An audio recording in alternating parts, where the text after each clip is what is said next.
No major Sony franchise game releases are coming until April 2025 at the earliest. Don't expect to see new games from Sony's biggest franchises for quite a while.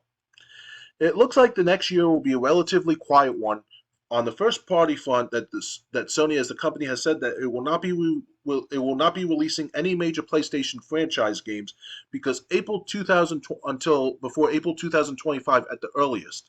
Speaking in a financial call, Sony Interactive Entertainment boss Hiroki Totoki explained that while major projects are currently in development, it will be focusing more on its live service games throughout its next financial year, which ends on March 31st, 2025, because that was such a success already.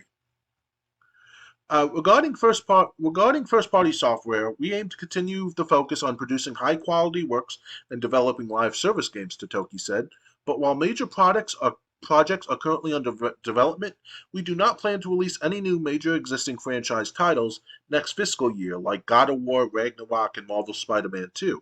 Although the burden of acquisition-related costs will ease next fiscal year, we expect profit from first-party software to decrease slightly from this fiscal year due to the impact of the decrease in sales. While it's too early to expect new Spider-Man or God of War games, this does rule out new entries from some of Sony's other big franchises, like Ghost of Tsushima or The Last of Us in 2025. At the same time, new video game franchises like Fair Games, Marathon, and Concord are in varying stages of development, while the year ahead will see the release of several PlayStation-timed exclusives like Final Fantasy VII Rebirth, Rise of the Ronin, and Stellar Blade. The other big news coming out of the briefing was Sony confirming that it failed to meet its ambitious sales target of selling 25 million PS5s during the current financial year, leading to it to revise the projection to 21 million sales. Marvel Spider-Man 2 has sold over 10 million copies to date, and the company mentioned that the PS5 is now in the latter stages of its life cycle. Let me pull up comments. Mogan goes, well, when you got most of your resources developing live service games and then you cancel most of those projects, it does tend to leave a big gap in your delivery schedule. Maybe this is indicative of big budget single player games not being profitable enough anymore, but I don't know what possessed them to lean so hard into a market that is almost completely dominated by a relative handful of ultra successful games. Moogie Star goes, glass half full. At least Sony isn't rushing their guys to put something out. The kind of quality I expect from the top PlayStation studios warrants a long wait. Not sure how Insomniac does it every year.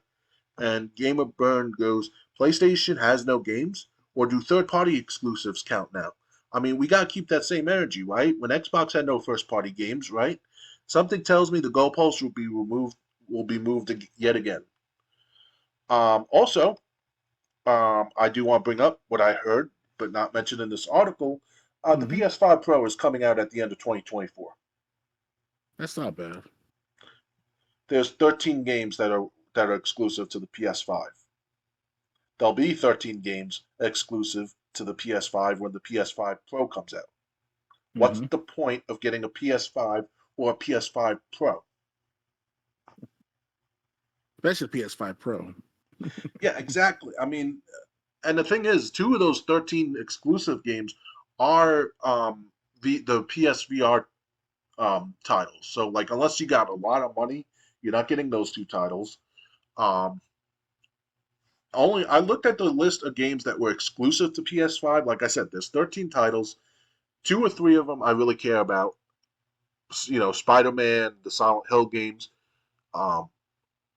And that's it. And it's like, gee, no wonder PS5s didn't sell so well. You know, I mean, you basically had like Spider-Man 2 carrying the whole load, and I'm surprised they sold as many PS5s as they did. It was a big hype back in the day, the first few months of back in 2020, because the pandemic, and it's a privilege to buy them at the time. So that's why it was so in demand, you know.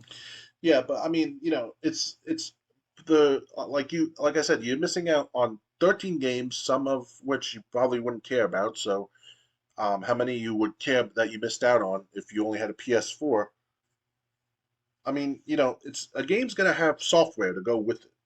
And no one's gonna buy a new console if like 90 or 95% of the games are coming out on last year's or last generation's hardware. Oh yeah. And now they're releasing a PS5 Pro. At Like least the do it when something like big like Grand Theft Auto 6 is coming out. No, they're doing it this year. maybe we should back. Maybe we should push it back until March of 2025. You know. Yeah, do it when all these games are dropping at least. I mean, what do you think about Sony saying PlayStation 5 is in the latter half of its life cycle? Are these? I think these console developers are trying to shorten the time between console generations as much as possible.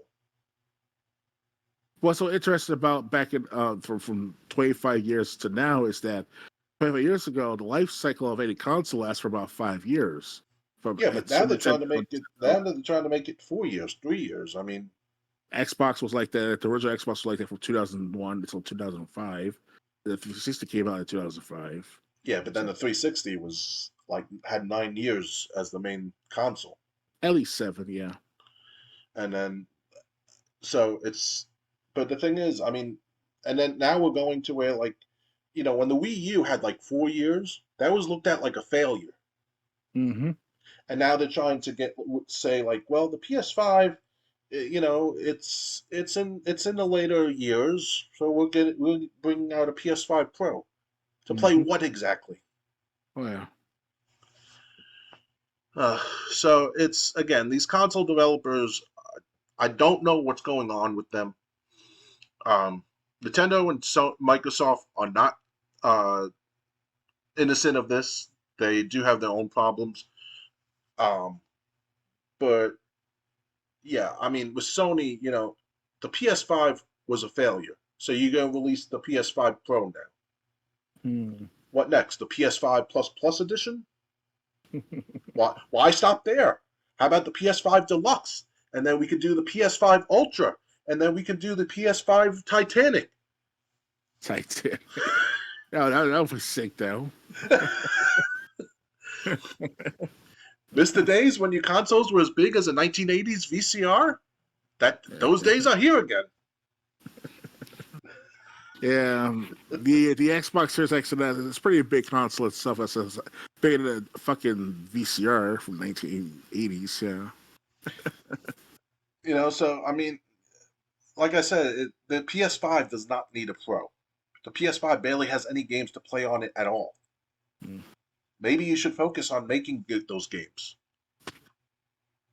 Yeah, But it's too late now. They should have planned this ahead at least like 3 years ahead of time, which is kind of strange. So they always do that for most of their consoles in the past. That's why everything was so graceful up until Xbox 360, PS3. But by Xbox One and PS4, it's kind of like, what the fuck happened? Everyone just fucked up their timing, yeah,